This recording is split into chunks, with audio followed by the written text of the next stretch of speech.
अपारयुग संपणार आहे, कलियुगाला आरंभ होणार आणि कलियुगाचं दर्शन, दिग्दर्शन, चित्र, त्याची लक्षणं आजच मला दिसायला लागली.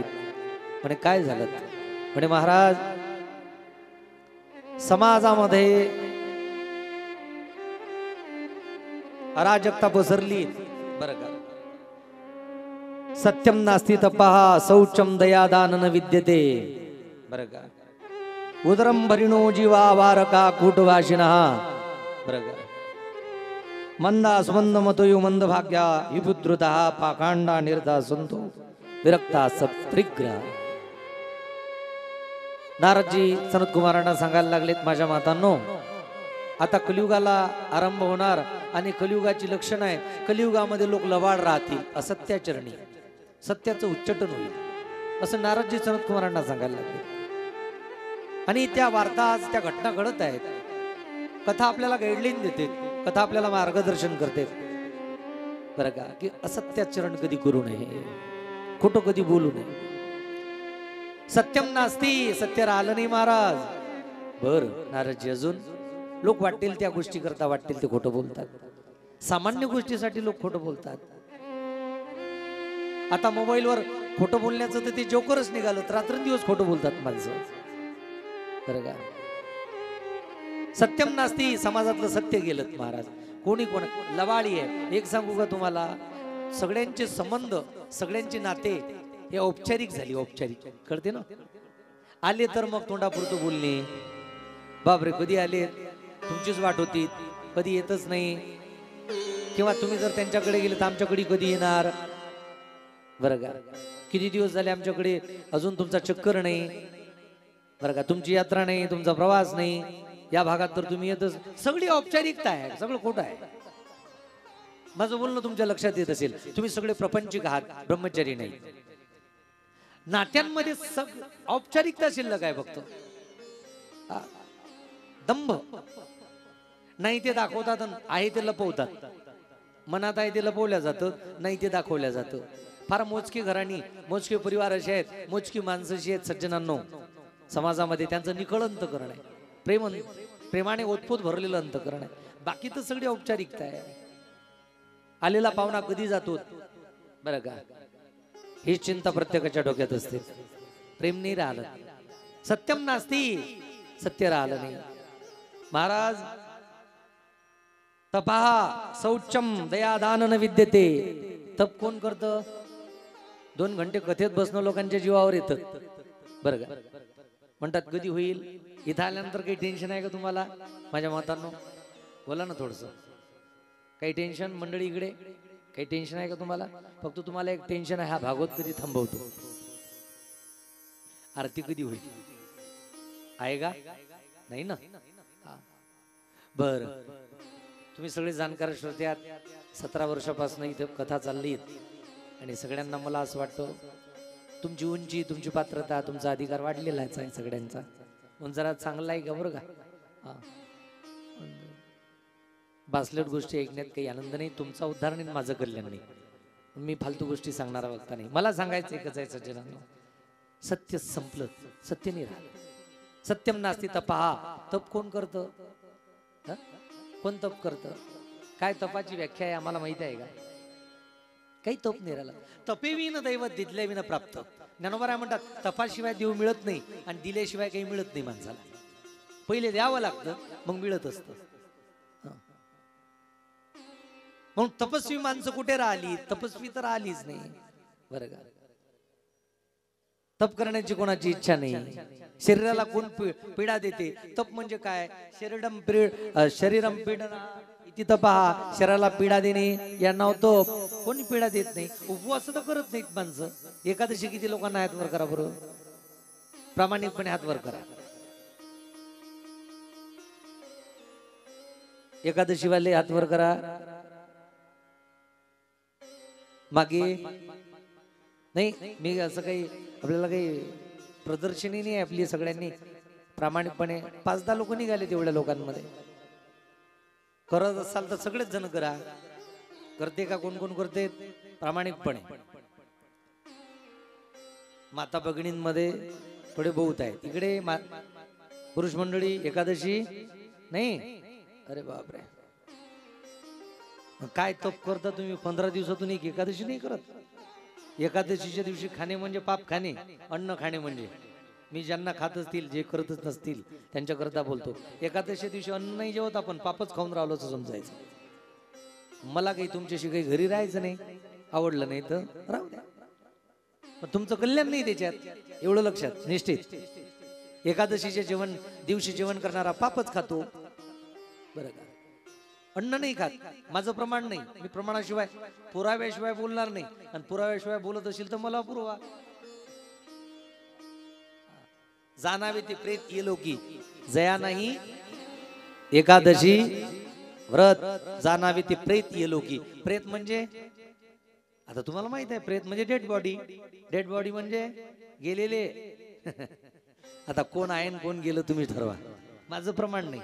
अजून सांगू, एकादशी अन्नपान, जे नर करतील भोजन, श्वान विष्ठे समान अधमजन तो एक. शुक्राची विष्ठा म्हणजे श्वानाची विष्ठा खाल्ल्याचं पाप लागतं. श्वान म्हणजे कुत्रा, कुत्र्याची विष्ठा खाल्ल्याचं पाप लागतं एक. तिसरा नियम आहे का, एकादशी अन्नपान, जे नर करतील भोजन, सुकर होऊन येतील जन्मा. सुकर म्हणजे डुक्कर, जे एकादशीच्या दिवशी जेवण करतात. म्हणून तर म्हटलं, एका डुकरींना 10 पिल्ल कशी काय होऊन राहिली, इकडून निघाली की तिकडेच आहेत महाराज. वाईट नका वाटून घेऊ, मी तुमच्याबद्दल नाही बोलत, बरं का?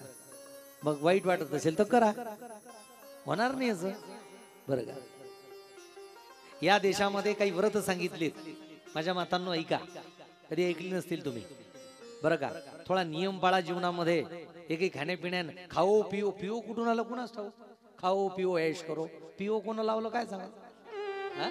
हा पिओ वाला शोधावा लागतो. खाओ पिओ ऐश करो, हे काय जीवन आहे का? त्याच्याकरता आहे का जीवन? मानवी जन्माचे शरीर साधना करण्याकरता आणि शरीराने भगवत प्राप्ती करण्याकरता दिलेलं आहे माझ्या मातांना. चिरंजीव पद वाचा नाथांचं, म्हणे नरदेह मी किमीर्थ निर्मिला, तो मा विषय स्वार्थी लाविला. विषयांचं उपभोग घेण्याकरता आणि स्वार्थ साधण्याकरता खर्च केलात मी, त्याने माती राखीला पुढे. माणसाला नाही कळालं. सत्संग कशा करता? इथे विवेक बुद्धी जागी होते. चांगलं काय वाईट काय इथं कळतं. शीर नीर विवेक बुद्धी इथे येते. दुधाचं दूध आणि पाण्याचं पाणी इथं होतं, इथं होतं. म्हणून इथं येऊन बसलं पाहिजे. आमच्याकडे वेळ नाही. गावाची लोकसंख्या 2,500, माणसं किती? क्षीर निर्बुद्धी विवेक बुद्धी नाही ना. कोणाकडे विवेक बुद्धी? आपलं कल्याण झालं पाहिजे. कोणाला वाटतं आम्हाला विमान आलं पाहिजे न्यायला? प्रामाणिकपणे कोणाला असं वाटतं आम्हाला देव भेटला पाहिजे, आम्हाला संसारातल्या वस्तू पाहिजेत, पदार्थ पाहिजेत, सुख पाहिजे? माझ्या मातांनो, मला तुम्हाला विचारायचं आहे, कोणाच्याकडे काय कमी आहे वर्तमान काळामध्ये? बाई आणि भौतिक साधनांनी आपलं जीवन संपन्न आहे, नाही का दादा? भौतिक साधनांनी संपन्न जीवन आहे तुमचं आमचं. प्रत्येकाच्याकडे मोबाईल सेट आहे, कळतंय ना? प्रत्येकाच्याकडे मोबाईल सेट, प्रत्येकाच्याकडे टीव्ही सेट, प्रत्येकाच्याकडे दिवाण सेट, प्रत्येकाच्याकडे सोफा सेट. सेट पाहिले तर नेहमी off set, shade off set. महिने उधार बेच्या चेहरा पडलेला. आपण जर म्हटलं असं काय तुमच्या घरात तर सगळंच आहे, म्हणजे घर वस्तूने भरलेलं आहे, पण मी आतून रिकामा हो ना. घर वस्तूने भरलेलं आहे, आतून मात्र रिकामा हो. कधीतरी एकांतात बसून माझ्या शब्दांचा विचार करा सज्जनांनो. तुमच्या आमच्याकडे सगळे आहे, पण आपण सुखाने दरिद्री आहोत, आनंदाने आम्ही दरिद्री आहोत. काय कारण आहे? जीवनात साधनाच नाही ना. साधनेने जे संपन्न जीवन आहे. खायला जरी काही नव्हतं सुदामदेवाच्या घरी, चेहऱ्यावर मात्र तेज होतं. कळलं का? काजू बदाम खाल्ल्याने, तूप खाल्ल्याने, पिस्ता खाल्ल्याने तेज येत असतं का? साधना करावी लागते, सकाळी उठावं लागतं. पूर्वीच्या स्त्रिया उठायच्या सकाळी, त्यांचं आरोग्य चांगलं असायचं. आता आरोग्य चांगलं नाही, दुसऱ्या तिसऱ्या दिवशी दवाखान्यात जावं लागतं, गोळ्या खाव्या लागतात. काही लोकांना तेवढ्या गोळ्या खाव्या लागतात. जेवण धकण्याकरता एक गुढी, जेवण पचण्याकरता एक गुढी, झोप लागण्याकरता एक गुढी, झोपेतून उठण्याकरता एक गुढी, बीपीची गोळी, शुगरची गोळी, थायरॉइडची गोळी, टोंगळ्यांची गोळी, डोक्याची गोळी. एवढ्या गोळ्या खाल्ल्यापेक्षा तर असं वाटते बंदूकची गोळी खाल्लेली बरी. हा, दुर्भाग्य आहे.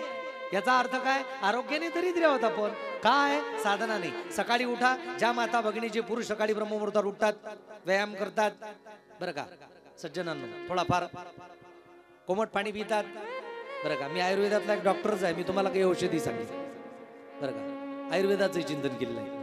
मला सांगायचं एकच आहे, सकाळी उठतात, उत्सप पान करतात, म्हणजे तोंड धुण्याच्या अगोदर गळवाभर कोमट पाणी प्यायचं करून आजारी पडणार नाही तुम्ही कधी. रोज कोमट पाणी प्यायचं बरं का. अद्रक खायचं चावून, नसेल तर अद्रकाचं उकळून अद्रकाचं पाणी प्यायचं जेवण झाल्यानंतर. कोलेस्ट्रॉल वाढणार नाही तुमचं. तुम्ही आजारी का आहे? आज ब्रॉकेजचं प्रमाण खूप वाढलं, लोकांचं बायपास सर्जरी, अजून काय होतंय अँजिओप्लास्टी, अजून काय काय काय का अँजिओप्लास्टी नाही रे, अजून काय अँजिओग्राफी. लोक त्रस्त झाले. डॉक्टरकडे जाऊ नका माझी विनंती. तुम्ही त्याच दिवशी संपले सज्जनानो ज्या दिवशी तो तुम्हाला कापतो. कापतो याने कापतो, शरीराने कापतो. नका जाऊ, मी विनंती करतो तुम्हाला. मी सांगतो ते लिहून घ्या घरी गेल्यानंतर. आज कोलेस्ट्रॉलचं प्रमाण शरीरात वाढलं, स्निग्ध पदार्थ वाढला. काय वाढला? स्निग्ध पदार्थ. कोलेस्ट्रॉल म्हणजे तुम्हाला डॉक्टर सांगणार नाही तुमच्या शरीरात काय वाढलं, तो एकच म्हणेल तुमची नस स्टॉकअप आहे, हृदयाला रक्तप्रवाह पुरवठा होऊन नाही राहिला, तुम्हाला हार्ट अटॅकची शक्यता आहे. मग तुम्ही मरसाल. आणि मरणाची भीती प्रत्येकाला आहे. कोणाला वाटते मराव? हात वर करा बरं, हात वर करा. कोणाला असं वाटतं माझ्याकडे यमदूत यावा म्हणून? प्रत्येकाला वाटतं प्रेमदूत यावा, प्रत्येकाला वाटतं राजदूत यावा, प्रत्येकाला वाटतं मेघदूत यावा. पण कोणाला असं वाटतं का माझ्याकडे यमदूत यावा? हात वर करा एखादा. आहे कोणी? कोणाला नाही मराव वाटत. मी एका गावामध्ये भागवत कथेला गेलो. माता भगिनी तिकडून जा, अशा बसा बसा खाली. मी एका गावाला भागवत कथेला गेलो, कथा सांगायला लागलो बरं का. की भागवत हे मुक्तिशास्त्र आहे. माझ्या बोलण्याकडे लक्ष द्या. भागवत हे मुक्तिशास्त्र आहे कडे. एक दिवस जीव मुक्त होतो इथं बरं का. एक दिवस या गावातली माणसं मरणार आहेत आणि भागवत हे मुक्तिशास्त्र आहे. मरणार आहे म्हटल्याबरोबर सगळे लोक रडायला लागले मंडपातले. एक दिवस या गावातली माणसं मरणार म्हणून सगळे लोक रडायला लागले. रडत होते, पण एक म्हातारी हसत होती. कथा संपली आणि माझ्या पाया पळायला सगळे लोक आले. आणि पाया पळत असताना ती म्हातारी आली. म्हटलं आजीबाई का ग, मरणाचं नाव घेतलं तर सगळे रडत होते, पण तू नव्हती रडत, तू हसत होती. ते म्हणे महाराज तुम्ही काय म्हटलं? काय म्हटलं? एक दिवस या गावातली माणसं मरणार आहेत. पण या गावातली माणसं मरणार आहे. मी काय या गावची आहो बापा, मी तर भिलटेकची आहो म्हणे. मग काय भिलटेकची आहेस का? मरसन मरणार नाहीच का तू? इथं गुरुळाच्या मातेला सुद्धा जावं लागलं. तुमचं आमचं काय? हे मरण निश्चित आहे सज्जनानो. उमललेल्या फुलाचं कोमेजणं निश्चित आहे. उदयाला आलेला सूर्य अस्ताला जाणं निश्चित आहे. ज्याचा बोमलबाजा बँड बाजा वाजला त्याचा बोमलबाजा वाजणं निश्चित आहे. ज्याचं बारसं झालं त्याचं तेरवं होणं निश्चित आहे बरं का. आणि ज्याचा जन्म झाला त्याचा मृत्यू बोला ना निश्चित निश्चित आहे, निश्चित आहे. मग मला असं वाटतं मरावचं आहे ना. सगळ्यांनी गावा जाण्याची तयारी केली. कोणी मुंबई, कोणी पुणे, कोणी बरं का थायलंड, किंवा कोणी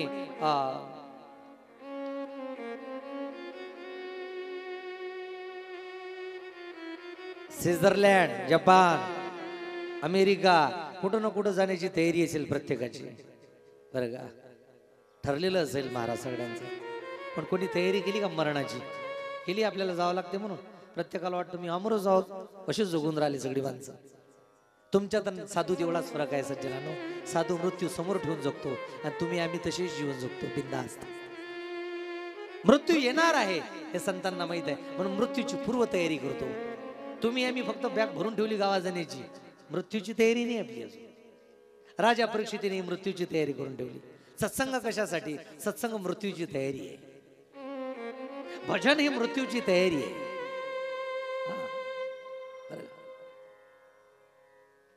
म्हणून प्रत्येकाचा कोलेस्ट्रॉल वाढलेला आहे. प्रत्येकाने अद्रक खा. काय खा?